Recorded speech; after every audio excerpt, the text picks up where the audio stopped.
कल हमारे माननीय मुख्यमंत्री जी का जन्मदिन है, इसलिए मैं एक दिन पूर्व ही अपनी और सदन की ओर से उन्हें जन्मदिन की एडवांस बधाई देता हूं और अपनी हार्दिक शुभकामनाएं व्यक्त करता हूं। का पवित्र मंदिर है, जहां जनहित से जुड़े विषयों पर गहन विचार विमर्श होता है। मैं आप सभी से आग्रह करता हूं कि सदन की मर्यादा और गरिमा को बनाए रखें। स्वस्थ बहस और तर्क वितर्क लोकतांत्रिक प्रक्रिया का अभिन्न हिस्सा है, लेकिन यह आवश्यक है कि चर्चा मर्यादित और परिणाम कारक हो।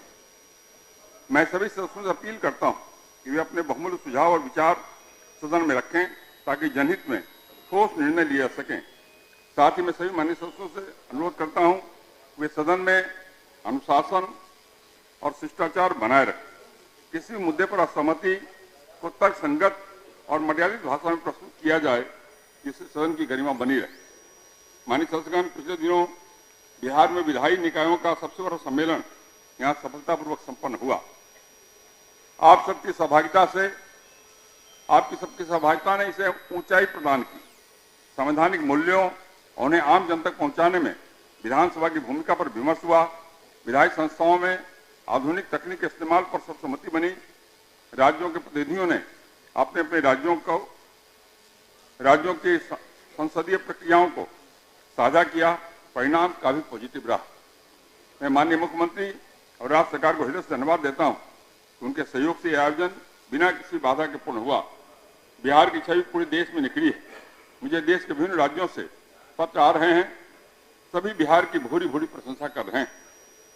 मैं इस सदन में मौजूद राज्य सरकार के मंत्रिपरिषद के साथ नए माननीय मंत्रीगण का हार्दिक अभिनंदन करता हूं और आशा करता हूं कि अपनी नई भूमिका में वे सदन के प्रति अपनी जिम्मेदारी को बखूबी निभाएंगे। साथ ही मैं आप सभी से अनुरोध करता हूं कि सदन में प्रक्रिया नियमावली के तहत अपनी बातों को उठाएं। मैं सभी सदस्यों की बात सुनूंगा और यह सुनिश्चित करूंगा कि सदन की कार्यवाही सुचारू रूप से चले। मुझे पूर्ण विश्वास है कि सदन संचालन में मुझे आप सबका भरपूर सहयोग मिलेगा। माननीय सदस्यगण, अब कल तो सदन की बैठक नहीं है और कल हमारे माननीय मुख्यमंत्री जी का जन्मदिन है, इसलिए मैं एक दिन पूर्व ही अपनी और सदन की ओर से उन्हें जन्मदिन की एडवांस बधाई देता हूं और अपनी हार्दिक शुभकामनाएं व्यक्त करता हूं। धन्यवाद।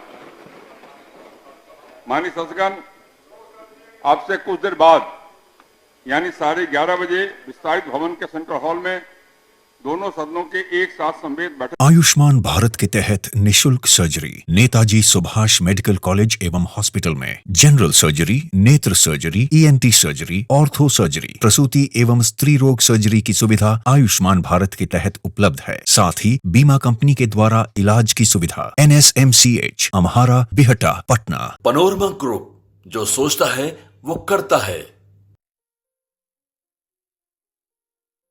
ये लो, मुंह मीठा करो। आज मैंने अपना जॉब छोड़ दिया।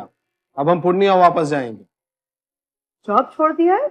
मतलब ये घर कैसे चलेगा? हम करेंगे क्या? और माँ बाबूजी क्या बोलेंगे? इसलिए मैं एक और मिठाई का डब्बा लाया। अपने बिजनेस के लिए लोन अप्रूव हो गया। अरे लोन अप्रूव हो गया वो तो ठीक है, लेकिन पूर्णिया में हम रहेंगे कहाँ? अपना घर भी तो नहीं है वहाँ। इसलिए तो एक और मिठाई का डब्बा अलग से लाया हूँ। हमने पूर्णिया में घर ले लिया है, पूर्णिया के E-Homes पैनोरमा में। पूर्णिया में पैनोरमा ग्रुप लेकर आए हैं E-Homes पैनोरमा। बड़ा घर, आलीशान जिंदगी और अत्याधुनिक सुविधाओं के संग। अरे अब क्यों मुंह मीठा करवा रही हो? क्योंकि हम घर वापसी जो कर रहे हैं। घर वापसी की खुशी पूर्णिया में E-Homes पैनोरमा के संग। E-Homes panorama, luxurious lifestyle redefined.